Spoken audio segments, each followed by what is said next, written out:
की है 400 केवी मतलब 4 लाख वोल्ट। लेकिन क्या कभी आपने दिमाग लगाया कि इस लाइन के इतने हाई वोल्टेज को कौन मेजर करता है और मेजर करने वाला डिवाइस कैसा होगा? यदि आपने इस छोटे मीटर को देखा हो तो इसकी मैक्सिमम वोल्टेज रेंज 750 वोल्ट है और शायद ही हमने कभी इससे मैक्सिमम रेंज टेस्ट की होगी। और बहुत से लोग तो ऐसे भी है जिन्होंने कभी वोल्टेज टेस्ट ही नहीं किया और कुछ ऐसे भी है जो डायरेक्ट हाथ लगा के भी टेस्ट कर लेते हैं। अब हमें इस हाई वोल्टेज को मेजर करने के लिए एक बहुत बड़ी साइज का मीटर बनाने की जरूरत है और मीटर को लाइन से कनेक्ट करने के बाद हमें बहुत दूर से ही वोल्टेज देखना होगा, क्योंकि हाई वोल्टेज का मैग्नेटिक फील्ड इतना स्ट्रॉन्ग होता है कि हमें इसके पास में जाने की जरूरत नहीं है, हमें दूर से ही यह अपने पास खींच सकती है। तो फिर हमने दो ट्रांसफॉर्मर बनाए जो हाई एक्यूरेसी पे काम करते हैं, सीटी और पीटी। सबसे पहले हम सीटी को समझते हैं जिसकी फुल फॉर्म करंट ट्रांसफॉर्मर होती है। अब इसके नाम से ही पता चल रहा है कि यह करंट को मेजर करती है, लेकिन यह करंट को एक्चुअल में मेजर नहीं करती है। मान के चलते हैं इस ट्रांसमिशन लाइन से 1000 एम्पियर का करंट फ्लो करता है तो यह इस करंट को 5 एम्पियर तक रिड्यूस कर देगी और इस 5 एम्पियर को हम इस छोटे मीटर से मेजर कर सकते हैं। लेकिन यह कैसे किया जाता है इसको समझते हैं।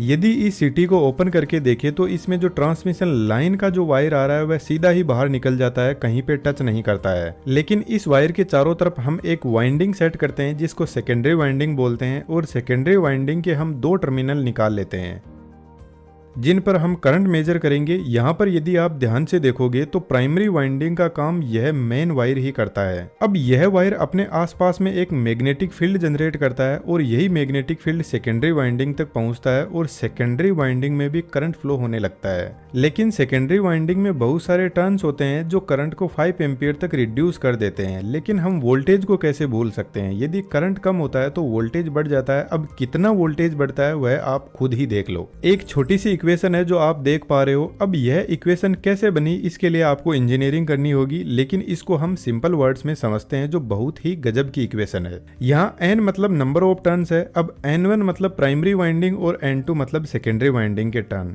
इसी तरीके से वोल्टेज और करंट भी प्राइमरी और सेकेंडरी वाइंडिंग के हैं।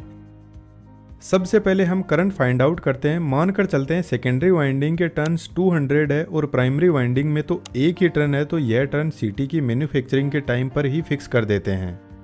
और मान के चलते हैं यह हाई वोल्टेज लाइन है तो इसमें 1000 एम्पियर का करंट फ्लो कर रहा है। अब यदि हमें सेकेंडरी वाइंडिंग का करंट पता करते हैं तो हमें 5 एम्पियर का करंट मिल जाएगा।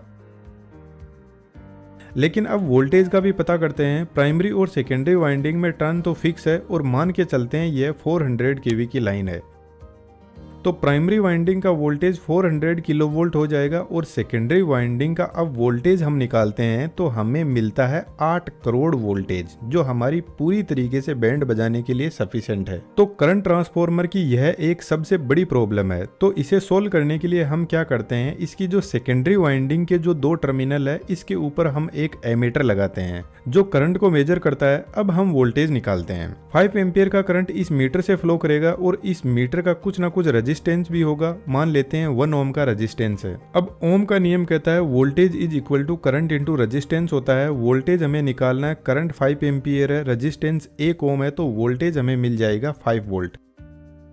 तो यह कैसे हुआ? अभी तो हमें 8 करोड़ वोल्टेज मिला था। यदि करंट ट्रांसफॉर्मर के सेकेंडरी साइड में हम कोई भी लोड कनेक्ट नहीं करते हैं तो यह दोनों टर्मिनल ओपन रहेंगे और इनके बीच का जो रेजिस्टेंस है वह इनफाइनाइट होगा।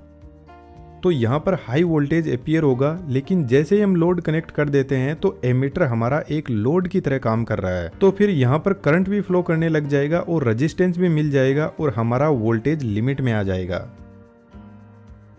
तो इस बात का हमेशा ध्यान रखा जाता है कि सीटी की जो सेकेंडरी साइड है उस पर हमेशा कुछ ना कुछ लोड होना जरूरी है। यदि उस पर लोड नहीं रहा तो सब कुछ तबाह कर सकती है ये।